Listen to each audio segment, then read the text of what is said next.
So what is up guys, Killerkev, today back with a brand new episode of my top 5 picks for the week. This is episode 39 within my series. We do this absolutely every single Sunday without a shadow of a doubt. Love this series, just basically 5 mods I've been playing the most of in the week. No particular order on these ones, but I do like to give a little countdown just to keep a prompt to where we are at in the video. So for the first spot is going to be Aether, a non-lethal poison.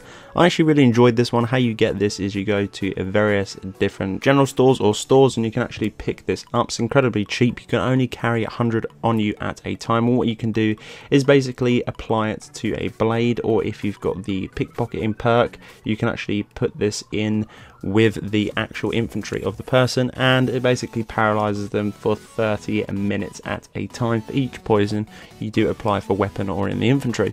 Really kind of fun. I actually did enjoy this one. I kind of just felt myself just walking around Whiterun and actually just popping the poison into people with infantry. Sounds a little bit lewd and a little bit creepy, but if you're playing sort of an Assassin's Creed or a Dishonored kind of gameplay and you don't want to go for any sort of kills just in general, who knows, maybe that could be a gameplay if you guys want to try that out. But if you are going to do that, then this is probably going to be the best thing to grab for that. Overall, not too bad. It's only going to be a 1.77 kilobyte of a download. Really nice indeed. Kind of a fun and interesting new take on to the game for a non-lethal kill playthrough. For the second spot in this video is going to be Caden. This was actually a really interesting follower. It's actually professionally voiced by Daniel Matthew Lemon, which I didn't actually know until I actually did a little bit of research on this particular person, but it was really kind of interesting to see his backstory in sort of real life and also going to meet this character within the game. Pretty cool. You can find this follower in the abandoned prison. Really easy to get to. Be warned, there are a couple of NPC bandits you will need to kill to obtain this particular follower.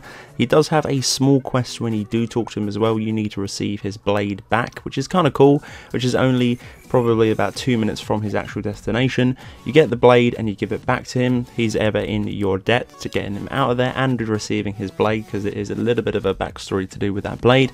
Then after that you can ask him if he can join you on your travels, and he is more than happy to, because you've basically saved his life. Overall, a pretty cool little follower. This is going to be a ridiculous download for a follower. It's going to be 115 megabytes to get this particular follower, but at the same time, for the amount of in-depth new dialogue and obviously a new fresh voice into the game, plus as well this follower does actually look really good, as you can tell on screen now, is not too bad for 115 megabytes. If you're only going to use one follower, this is great, but if you're going to use two, this might be a little bit pricey for you. But the third spot in this video is going to be Creature's House. This is actually really cool. We did do the Werebeast house absolutely ages ago and I enjoyed that. I believe in that one there was 55 new followers. In this one there's 3 companions, which are pretty damn cool.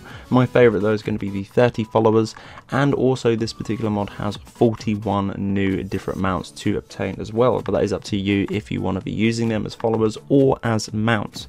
We did kind of explore this one ever so slightly, as you can tell on the footage now. It's probably better to actually get this mod and try out yourself. Again, this is going to be quite pricey, but I feel like it's going to be justified on that 121 megabytes of download for 3 companions, 30 followers and 41 mounts. Not too bad overall if you are looking for a new experience and a new little change. Very easy to get to as well. It is near the Western Watchtower near Whiterun. Just a small little home from that one. If you remember, the Werebeast house is pretty much directly opposite of that location. Should be able to see it as well. There should be really sort of some strange creatures flying outside. Pretty much drags you towards it if you are following the path, as I say, near the Western Watchtower. For the fourth spot in this video and for the penultimate spot is going to be Supersized Mad Dragons. This was absolutely insane. We do cover this in one of the top 5s for the week.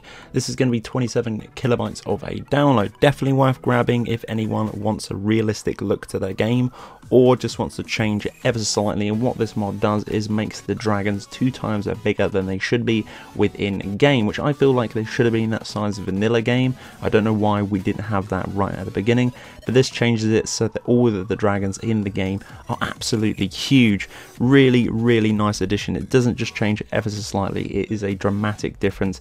Definitely worth grabbing and having a little go. This is only going to be 27 kilobytes of a download. Definitely going to be favouring this one. Got this one in the load order too. Did a video on that today if you want to go and check that out. Love this mod.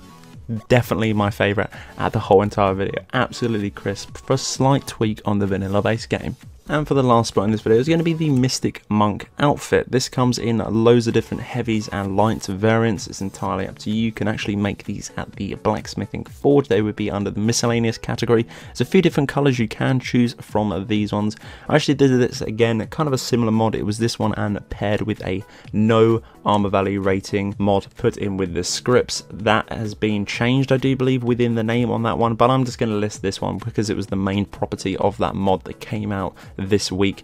This one's been out for quite a while though. There was 2 mods put together, which was the new mod for this week, but fell in love with the armor just in general.